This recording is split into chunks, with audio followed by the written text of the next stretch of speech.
Hey everybody, it's Master Gallengeist here, bringing you my review for Fantastic Four Issue 10, 2022. That's a really cool looking cover, man. It just really works well and shows the kind of craziness that goes on in this issue. And it also has a who are the gods kind of thing going on within this as well. So that's a cool little thing because we get this and a little bit of tease thing going on, so that's nice. So yes, this cover, as freaky as it is, also showcases kind of the stuff that goes on in here. So we start off the issue and we see this kind of spaceship just kind of stuck in space. Somebody wakes up from this pod, being like, what's with these emergency lights? Something's wrong. We're not supposed to wake up alone. As we then shift over and we see like the other person they're supposed to be awake with has drawn like things that kind of look like the Fantastic Four to us. Of course, Human Torch, the Thing, Mr. Fantastic, and the Invisible Woman. It's like, what the hell is going on? So we shift over and we see that 500 years ago. Now this is important because this is done along a kind of sliding time scale of what's going on by hundreds of years. Talking about what week it is. It's been 3 days since all the stars in the universe disappeared, plunging us into an infinite darkness. It's like, okay, so this infinite darkness isn't supposed to be going on. Say the pods are safe, thank the maker. Forebears were wise in building the ship. The engines are still running, but if they were stopped, we can't restart them because of how long it's been since the people that made it have been dead. And he's still not been able to figure out a reason why it's held in place. And he's, of course, just trying to figure out the problem. And he needs to get it to move because all life, all hope of their world is on the ship, and he can't get it to move. So he keeps going through. He's not trained to operate the ship alone. Well, let me see. Wait, I know I'm not well. I trained to operate this ship alone. All caretakers were. We had to be. But this type of engine problem was never foreseen. There's nothing in the knowledge bank for it. Has the Great Maker abandoned us? Have we angered her by fleeing our collapsing star? Why is she? And then we see a giant kind of flash of light. And wondering if they've forsaken us, and then we see pretty much what we would understand as Johnny, but it's like, what's this flaming person? And the thing is, he then starts changing up how he's counting out the weeks, being like ever since he started seeing the burning figure. And the ship's sensors don't detect him, they say nothing's out there. There's a possibility I'm losing my mind. He's choosing rooms with portholes as the weeks go on. He's worried that he's failing. Let's see.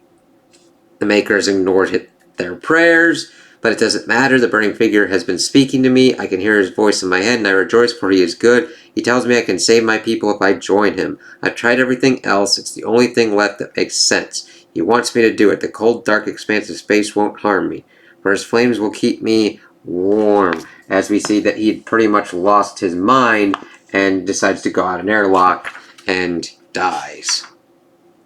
And then shift to 400 years ago with a female caretaker talking about her stuff within the weeks as well. The one who was meant to train me suffocated decades before my scheduled wake-up. Engines running, but we're still trapped. Found no evidence of the flaming figure. They have another problem. Something is hitting our hulls. Randomly someplace new every time it strikes. So fast they sounded like a single extended deafening noise. Then they disappear for days, but now they're bang, bang, bang. And then she's like hunting it, as we see pretty much what would look like us as the Thing banging on the outside of the ship. It's like, it's kind of weird to be able to do that. And she's like, gotcha, you fuck.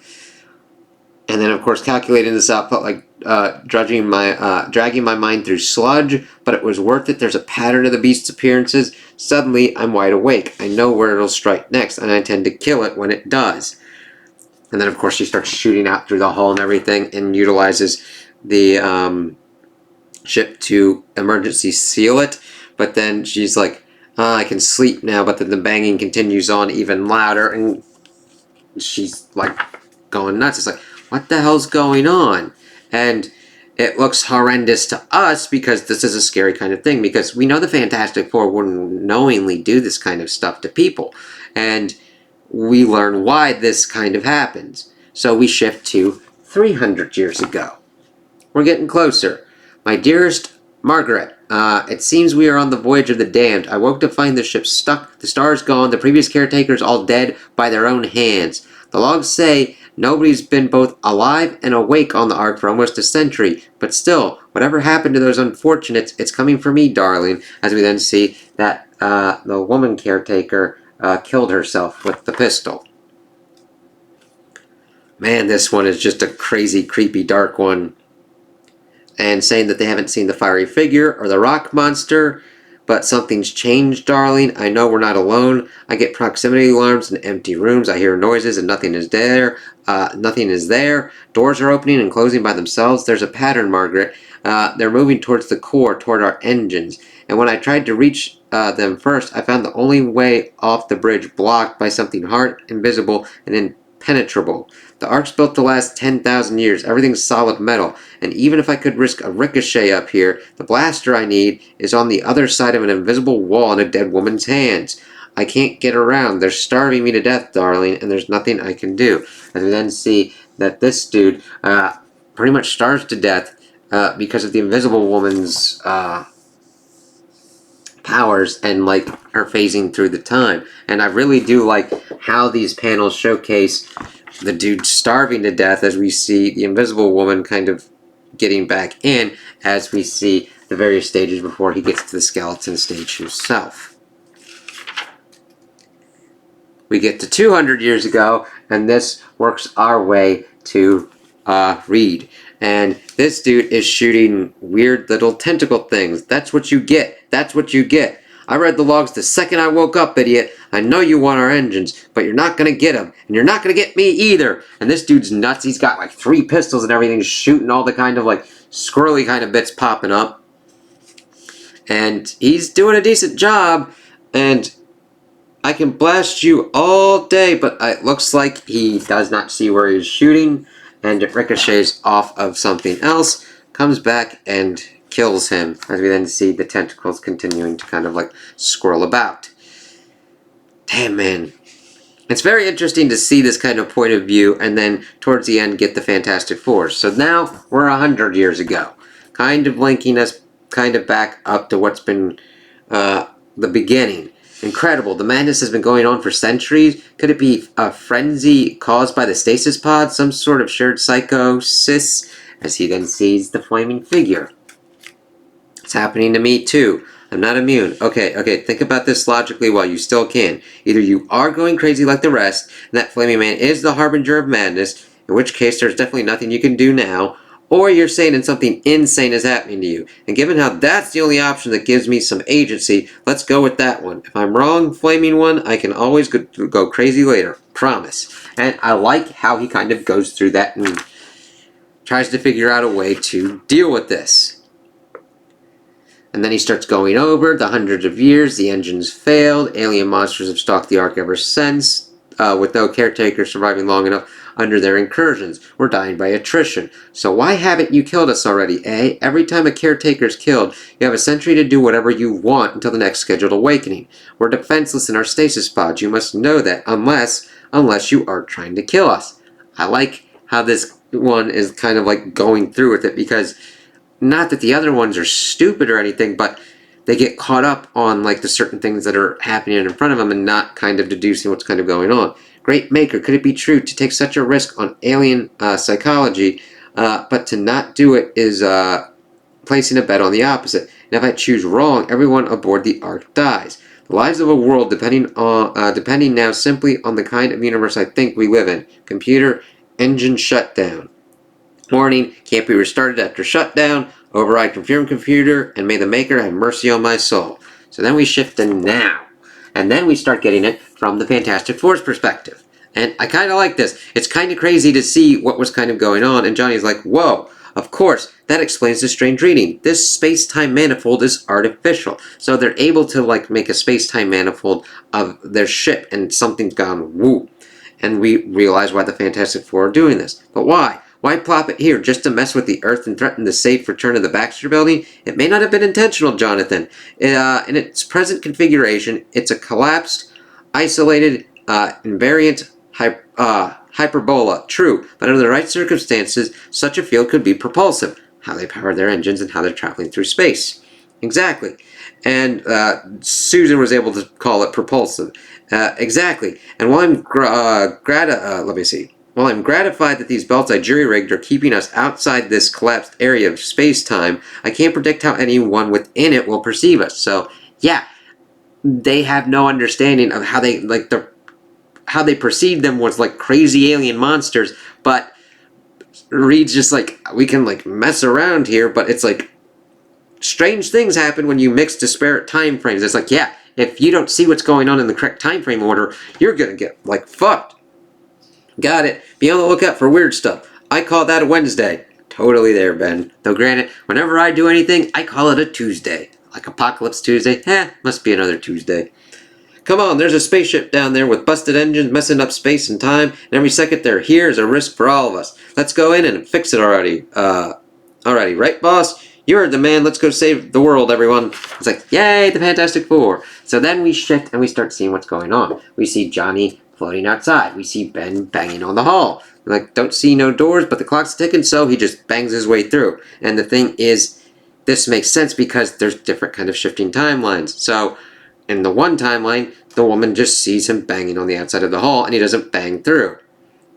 And Ben's like, I can fix it on the way out, honest. And then they get inside. Remember, be on the lookout for anything that seems, what in the name of Petunia? Strange, as we see the drawings of the Fantastic Four.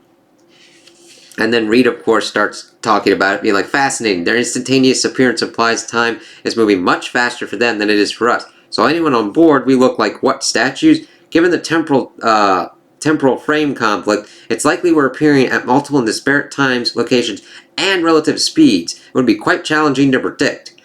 I'll make us invisible as a precaution. Good thinking, Sue. This field seems to be emanating from the center of the ship. Weird they haven't fixed their engines yet, given all the time they're burning through. Agreed, which suggests they're unable to. It's like, yeah. As we see them shifting through, looking at the pods and everything. Well, whatever we're going to do, let's hurry up and do it. Every few seconds, another one of these stasis pods is suddenly jumping to be open and empty. These people are living and dying whole lives while we're standing around jawing. And then I've sent exploratory force fields down corridors throughout the ship and found what feels like a large central space, shielded. That sounds like an engine room to me. Agree, let's move. As we see Sue kind of like going off. That's of course why it's kind of blocked off. It's strong, but I believe I can push myself through some minute weak points in the force field's perimeter. I'll just need to get what? A sudden burning sensation, but it's gone now, as we see the whole thing's kind of lining up to what we've seen previously. So's the force field. Sure is quiet all of a sudden.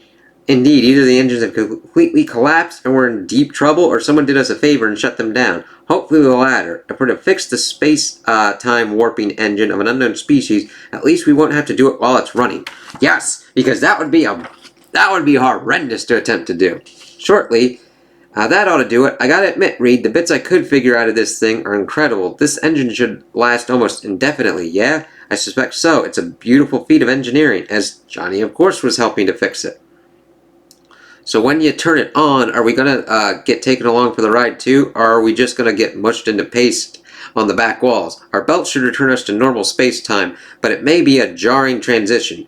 Do it. Get ready, everyone. Engaging their engines in 3, 2, 1.